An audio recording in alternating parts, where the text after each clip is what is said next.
예, 여러분 안녕하세요. 자, 이번 시간에는 국어학개론을 한번 여러분과 함께 공부를 좀 해보도록 하겠습니다.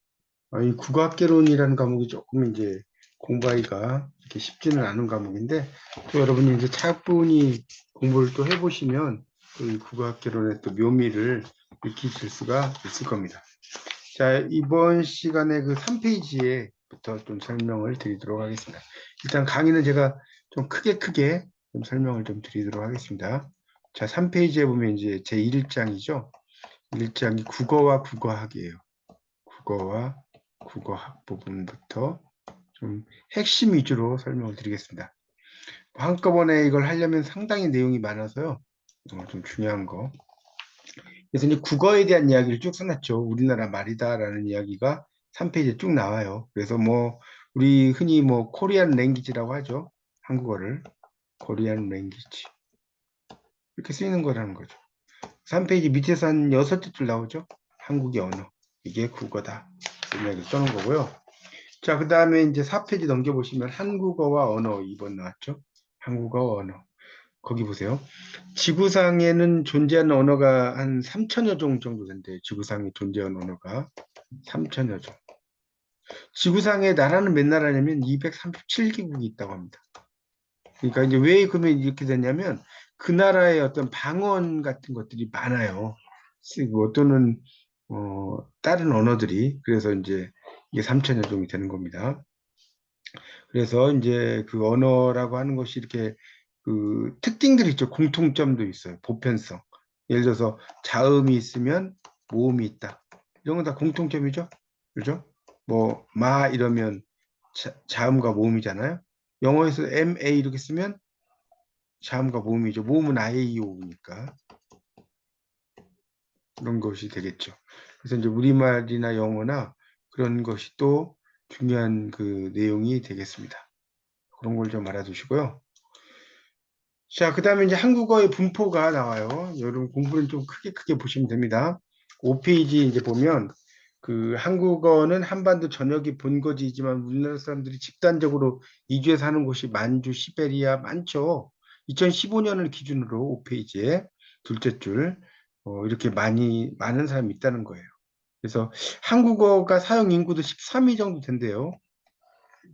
5페이지에 다섯째 줄 나오죠. 자, 언어의 특성. 우리가 이제 계속해서 말을 하면서 살아가죠. 언어는. 자, 6페이지. 자, 이제 여기서부터가 이제 중요해집니다. 자, 1번 창조성. 그러니까 우리가 새로운 말 만드는 거지. 예를 들어서 예전에 조선시대 없었던 거 이런 거 써보세요. 오피스텔. 이런 거 조선시대 없었겠죠? 이런 오피스와 호텔의 합성어죠. 그래서 오피스텔이거든요. 이런 것들이 이제 새로운 단어, 창조어를 만든다는 거, 창조성이고요. 없는 말을 만들어요.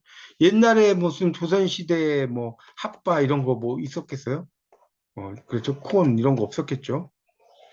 자, 자의성이라는 것은 이제 6페이지에 2번에 나오죠. 자의성. 여기서 이제 자의성은 이 자자가 스스로 자자가 아닙니다. 이게 아니고 자의성이라는 건 7페이지 보세요. 7페이지 넷째 줄.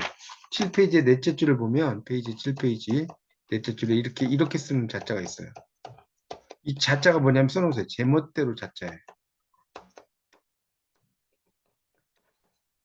그러니까 언어라고 하는 것은 제멋대로 했다는 거죠. 우리가 그 뭡니까? 코를 코라고 하고 얼굴이라고 하는 것이 우연적인 결합이라는 거예요. 영어에서는 페이스라고 하잖아요. 그렇죠? 우리는 얼굴이라고 하지만 그런 것들이 이제 우연적인 결합이다. 그렇게 그러니까 얼굴을 우리가 그냥 코라고 애초에 이야기했으면 얼굴이 코가 얼굴이 되는 거예요. 그런 이야기입니다. 그 다음에 또 내려가면 매를 산. 그러니까 매는 산의 옛말이죠. 이게 써놓으세요. 산의 옛말. 이 산의 옛말이 매예요. 그다음에 차장이라고 하는 것을 안내양이라고 하죠. 이런 것은 이제 말을 좀 더 부드럽게 이렇게 시키는 거고. 그다음에 사람 인자, 사람인데 우리는 사람 이렇게 있지만 중국어 같은 경우는 런이라고 읽어요. 런. 요 사람 인자를 REN인데 런이라고 읽습니다. 발음 써놓으세요. 렌이 아니고 런이라고 읽어요. 중국어에서는. 그래서 이거런 하면 한 사람 그런 뜻이거든요. 양거런 하면 두 사람이고 그런 뜻입니다. 사람, 중국인들은 런 이렇게 이야기한다는 거죠. 그러니까 이제 이게 다 필연성이 없다는 거죠. 이게 자의성이고요. 그 다음에 그래서 이제 이 언어의 음성과 의미 사이의 관계를 자의성, 제멋대로다 이런 이야기입니다. 그렇게 써놓은 겁니다. 그것이 필연적인 게 아니라 우연적인 것이다 라는 거죠. 언어에도 종소리 땡땡, 강아지가 짖는 소리 멍멍 이런 것도 수치 이제 자의적이라고만 보기 어려운 것도 있죠. 그 강아지 종소리는 땡땡이라고 하고 강아지는 멍멍 이러잖아요. 이런 경우는 좀 자의성이라고 보기는 어렵다는 거죠. 근데 이런 것들은 근데 이제 그 의성어라고 하잖아요. 의성어. 소리를 든 거니까. 의성어. 의성어의 경우도 언어에 따라 달리 나타나기 때문에 이 자의성이라고 하는 것 자체도 인간의 중요한 특징이라는 거죠. 자의성. 이런 것들은 이제 그 언어에 따라 달리 나타난다는 거죠. 의성어의 경우에도. 자, 8페이지에 사회성, 사회적인 약속. 사회성이라는 건 사회적 약속이에요. 이렇게 이야기하자는 거죠. 우리가 먹는 밥을 애초에 법이라고 이야기했으면 법이 되는 거예요. 요즘 밥이라고 이야기했죠. 이건 우리끼리의 약속이라는 거죠. 자, 이 약속이니까 이건 사회성이다 이런 이야기.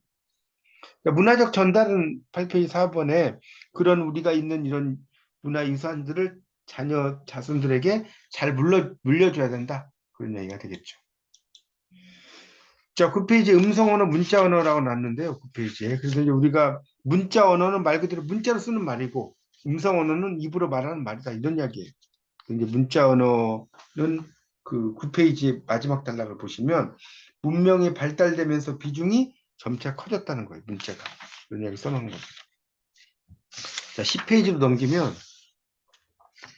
여기 보면 이제 랑그와 빠롤이라고 하는 게 나와요. 10페이지를 보시면 랑그와 빠롤이 나옵니다. 그래서 여기서 이제 되게 중요한 게 이 10페이지에서 이 랑그와 이 빠롤이 되게 중요해요. 어떻게 중요하냐면 이 랑그라고 하는 거 그 밑에 나오죠. 거기 그 10페이지의 두 번째 단락의 첫째 줄에 밑줄 치세요. 언어학자들은 흔히 랑그를 악보에 비유하고 빠롤을 실제 연주에 비유한다. 이렇게 써놓으세요. 그래서 이제 랑그가 악보예요. 이게 무슨 말이냐면 연주가 빠르리고 그러니까 랑그라고 하는 것은 일반적인 거라고 생각하시면 될 것 같고요. 빠롤은 개인적이라고 생각하시면 될 것 같아요. 자, 이게 무슨 말이냐면 우리가 안녕하세요라고 하잖아요. 안녕하세요. 라고 이야기가 되는 거. 이거는 뭡니까? 안녕하세요. 이렇게 이야기를 하면 이거는 우리나라 말에서 일반적으로 쓰인 랑그가 되는 거죠. 이게 랑그예요, 이게.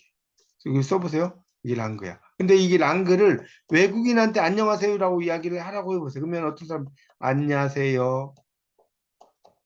뭐 이렇게 쓰겠죠. 이 똑같은 안녕하세요인데 외국인은 이렇게 발음해. 이런 걸 뭐라고 그래요? 빠롤이라고 합니다. 그렇게 이해하시면 돼요. 그러니까 랑그라는 것은 일반적인 것이고 빠롤이라는 것은 개별적인 것이다. 우리가 피아노가 다 있어요. 그런데 똑같은 것을 악보를 가지고 있어도 그 사람에 따라서 연주가 달라진다는 거죠. 연주가. 그게 이제 빠롤이다 이렇게 이해하시면 될 것 같습니다. 자, 11쪽에 그 두 번째 단락에 보면 랑과 빠롤의 구분과 비슷한 것으로 언어 능력, 언어 수행이 있다는 거죠. 그래서 실제로 말하는 행위가 언어 수행이고 자기 모국어에 대해서 사람들이 내재력으로 가지고 있는 지식 이런 게 언어 능력이다. 그런 얘기죠. 그러니까 언어 수행이라고 하는 것은 부주의, 피로 등으로 인해서 또는 이제 화가 너무 났다든가 술에 취했다든가 그런 이유로 실수를 할 수도 있는 상태죠. 언어 능력은 이상적인 상태일 때 사람이 가지고 있는 능력이다. 이렇게 써놨네요. 그래서 이제 그 언어 능력 이런 것들도 여러분 좀 알아두시면 좋겠습니다. 자, 12쪽으로 가보면 자연 언어와 인공 언어 이렇게 나왔죠. 그래서 이제 자연 언어는 인간의 언어라는 거예요. 자연적으로 쓰는 말. 인공 언어는 뭐예요? 컴퓨터 같은 거의 언어를 말하겠죠. 자, 그래서 이제 국어학의 연구 방법론을 보면 13페이지. 13페이지 보면 거기 이제 두 번째 단락이 보세요. 따라서 이러한 언어의 구조를 다루는 분야가 언어학이라는 거죠. 그래서 이제 언어학에서 다루는 게 뭐예요? 의문론과 문법론이다. 의문론은 자음, 모음, 악센트, 음장, 음의 길이죠. 음절 이런 것들에 이제 연구하는 게 의문론이에요. 의문론. 의문론이에요. 거기 13페이지에 두 번째 단락 셋째 줄 있죠. 의문론은 자음, 모음, 액센트, 음장 연구하는 분야까지 밑줄 치세요. 문법론은 이제 형태소. 그럼 출석 수업에서 배우셨겠지만 의미를 가진 채소 단위죠. 이걸 이제 형태소라고 해요. 또는 이제 채소의 유의미적 단위. 이거를 형태소 이야기합니다. 그러니까 우리가 눈물이다, 눈물. 그러면 눈물이라는 게 눈에 떨어지는 건데 이건 눈이란 단어하고 물이란 단어가 떨어지죠. 이런 걸 형태소, 이 눈 형태소, 물 형태소. 이걸 이야기합니다. 그러니까 운 이런 건 형태소가 아니겠죠. 자, 그다음 넓은 의미의 문법론은 의문론까지 포함하지만 좁은 의미의 문법론은 형태론과 통사론을 포함한다. 맞죠? 그래서 형태론은 그 단어의 내적 구조를 연구하는 학문이 형태론이에요. 그다음 이제 의문론은 이제 음성학 같은 게 있겠죠. 어, 마지막 밑에서 한 일곱 째 줄. 음성학은 인간의 발음 기관이 어떻게 생겼으며 이들이 어떻게 작용해서 말소리를 만들어내는가, 나아가 이것들이 공기를 통해 전파될 때 음향학적으로 어떤 특성을 가지는지 이런 걸 연구한다고 나오고 있습니다. 의미론은 말 그대로 이것의 의미를 따지는 거죠. 의미론. 이걸 시멘틱스라고 하죠. 의미론이라는 게 상당히 재미가 있죠. 여러분 이제 4학년 2학기 때 가면 언어와 의미라는 과목이 있을 거예요. 그때 가서 이제 의미론에 대해서는 좀 더 자세히 공부하실 겁니다. 자, 그래서 이제 그 14쪽에 보면 국어학의 영역이 국어학, 음성학, 의문론, 문법론, 의미론이 있고 이 문법론이 다시 형태론과 통사론이라는 게 있다는 거예요. 형태를 따지는 거. 통사론이라는 것은 이제 주어 동사가 어떻게 어느 곳에 있는지 이런 걸 따지는 것을 통사론이라고 합니다. 자, 14쪽에 이제 이번에 공시론과 통시론이라고 나왔죠? 우리가 이제 이렇게 그림을 그리면 이렇게 내려오는 게 시간이죠, 시간. 이게 통시론이라고 그래요, 통시. 그리고 옆으로 가는 게 공간이죠? 이 공간을 공시론이라고 해요. 그렇게 이해하셔도 될 것 같습니다. 그래서 이제 언어학이라는 게 예를 들어서 그 연도에 따라서 15세기, 16세기, 17세기에 따라서 의미가 달라지겠죠? 발음이 그런 것을 말하는 건 통시론이고 우리가 길이란 단어가 있어요. 길. 근데 길을 뭐 전라도에서는 질이라고 한다는 거예요. 질. 그러면 같은 공간이잖아요. 방언이지만 이런 것을 뭐라고 한다? 공시론이라고 한다. 굉장히고요. 그래서 이제 그런 이야기들이 쭉 나왔고 그래서 이제 공시 언어학은 그 15쪽의 세 번째 단락의 넷째 줄에 어느 한식의 고정된 언어체계를 연구하는 것이기 때문에 정태 언어학이라고 합니다. 정태라는 것은 고유할 정자거든요. 발을 태자, 모양 태자죠. 그걸 이야기하는 겁니다. 자, 그 다음에 뒤로 16페이지 넘겨보시면 계통론 있죠. 우리나라 말은 어떤 계통이 있냐. 우리가 흔히 뭐라 그래요? 우랄 알타이어족이다.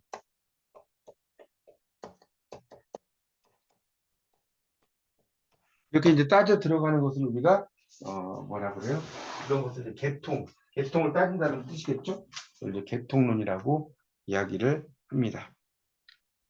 자, 그렇게 여러분이 이제 이해를 좀 하시면 될 것 같고요.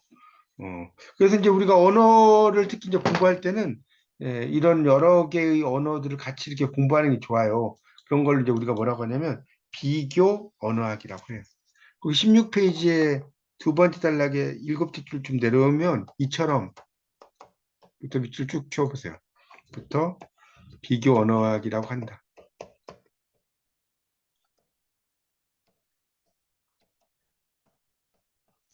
이야기하죠. 이걸 이야기하는 거고요. 자, 17쪽인 문자론과 방언론이 있어요. 그러니까 문자, 음성 문자 이런 문자가 있겠죠. 방언은 사투리겠죠. 그런 것들 연구하는 것이 있다. 그리고 이제 18페이지에 보면 응용 언어학이 있죠. 언어학 연구 결과를 실용적인 문제에 적용하는 분야를 응용 언어학이라고 한다. 뭐 이래가지고 쭉 나오고 있습니다. 자, 여러분 교재 19쪽 보세요. 19쪽에 보면 가나와 관련된 언어의 특성을 차례로 연결한 것은 매라고 하던 것을 산이라고 하게 되었다. 사람들이 책이라고 하는 것을 바다라고 하면 안 된다. 자, 그러니까 매라는 건 산의 옛말이죠. 이걸 산이라고 써요. 이게 자의성이죠. 제멋대로 쓴다. 그 다음에 책이란 걸 바다로 했다. 이건 뭐예요? 사회성이죠, 사회성. 이렇게 하면 안 된다는 거죠. 사회적으로 약속을 해놨기 때문에 책을 바다라고 하면 안 된다. 랑과 빠룰에 관한 설명 중 바르지 않은 거 2번 별표 쳐놓으세요. 그래서 랑과 빠룰, 랑그는 사회에서 공인된 상태로 언어다. 맞죠? 언어학자들이 실제 연구의 분석 대상으로 하는 건 랑그다. 맞죠? 빠룰은 개인의 구체적 언어고요. 빠룰이 악보라면 랑그는 실제 연주라고 할 수 있다. 자, 말이 바뀌었죠, 4번은. 뭐예요? 랑그, 이 빠룰을 랑그로 고치세요. 랑그가 악보라면 빠룰은 실제 연주다. 이렇게 써놓으세요. 랑그가 악보고 빠를 실제 연주. 자, 그래서 답은 4번이고요. 3번 국악 영역에 관한 설명 중 올바른 것은 1번이 답이 되네요. 자음, 보음, 음장 등을 연구 대상으로 하는 분야가 의문론이다. 맞죠? 의문론.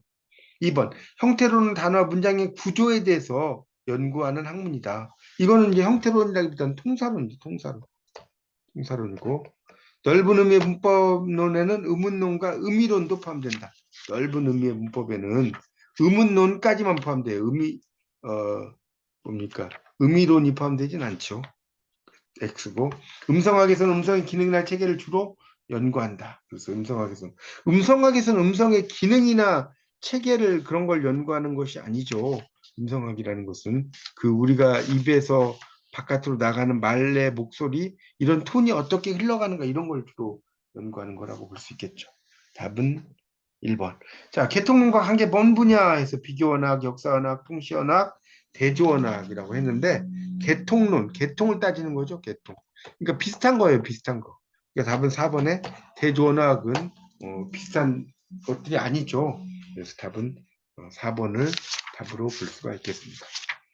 이런 식으로 이제 여러분이 그 문제랑 이렇게 해서 쭉 국어학개론은 정리를 좀 하시면